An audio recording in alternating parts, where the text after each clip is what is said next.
Well, I'll start by asking, Jack Lime is a little bit of a douchebag. He must have been a very fun character to play. Well, those characters are always the fun ones for me. It's the reason I love Ron Burgundy too, which is like I think the characters for an actor in comedy, especially, are the most fun, are the ones that think they're great and are not, you know. And I guess Jack Lime's another one of those guys. He's, you know, I guess he's good at what he does, but he's not a good human being, which makes it fun to play, you know. Because he's almost quite a pathetic adversary to Ron, isn't he? To an extent that you think prophetic or pathetic? Pathetic. In the sense that you think, this could be the man to finally take Ron down, but just like many others that have tried, they kind of fall by Ron's wayside. Right. Yeah. Well, all of Ron's good deeds, karmically come back to him. Yeah. No. But it's fun to be the foil. It's fun to be the guy who's gets to take his ego down a few notches. And he's just as awful and says things that he shouldn't. But yeah, it's great to sort of like play that kind of character with Will opposite you, you know, posturing and pounding chests.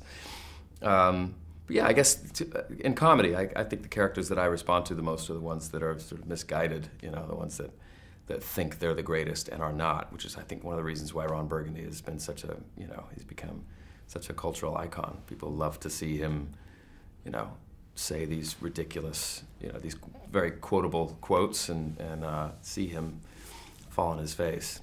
And having been a fan of the first film, it must have been quite an experience to kind of enter into this world from having been someone that was quite detached from it initially. It must have been a bit like almost walking into your favourite soap opera and seeing all the characters that I imagine you must have known so well. Yeah, it was. I auditioned for the first film, and I read the script for the first film when I did the audition. And I had the sense that it was going to be something special, and clearly with these guys, you know, it's going to be something cool. That was 10 years ago. I think I auditioned for Paul's role. I don't know, but I remember the experience, and I thought, wow, this would be a great thing to be a part of, and then became a fan of the first film, you know, over the course of 10 years, and now to have it come back around, they invited me to be a part of the read-through, like a table read. And I read Jack Lime's character in the table read, and they thought it was funny and brought me on board. And I was wondering as well, you sport quite a fake tan in this in this movie. Yeah. Was that something that you had to put on every morning, or did you just walk around for kind of 3 or 4 weeks just constantly a darker shade of brown? They would apply it. Yeah, they would apply it. The guy needed to look like he wore a lot of gold and spent a lot of time in Saint-Tropez, you know. So that was it. It just sort of added to the, you know, the sort of smug douchery of the guy, you know. Had a lot of money, you know, had a lot of women, and, you know, he was the hotshot lead anchor of the first 24-hour news segment, and he needed to look he needed to look top shelf. But yeah, the tan thing, yeah, it was just another stroke of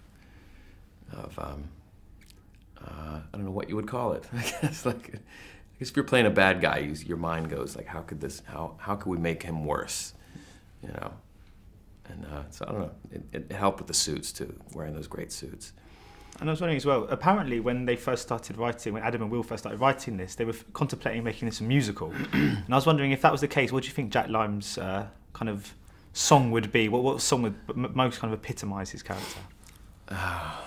Boy, I Hate Him would have been a good, just as a ballad, you know?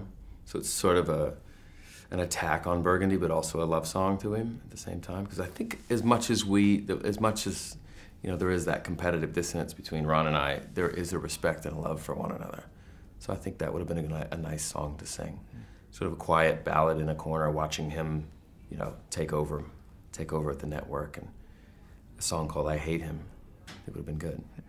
And you get the impression when you're watching Anchorman that there's this great kind of team spirit amongst everyone. It looks like it's as fun off set as it is kind of on camera. Yeah. And having done sort of, you know, films like The Butler as well, which are a bit more kind of, you know, serious, I was wondering, is there a difference between the kind of dynamic offset when you're making a comedy as opposed to kind of a quite poignant drama? Sometimes there is. But sometimes the dramas are so serious that you have to sort of mess around when you're not filming.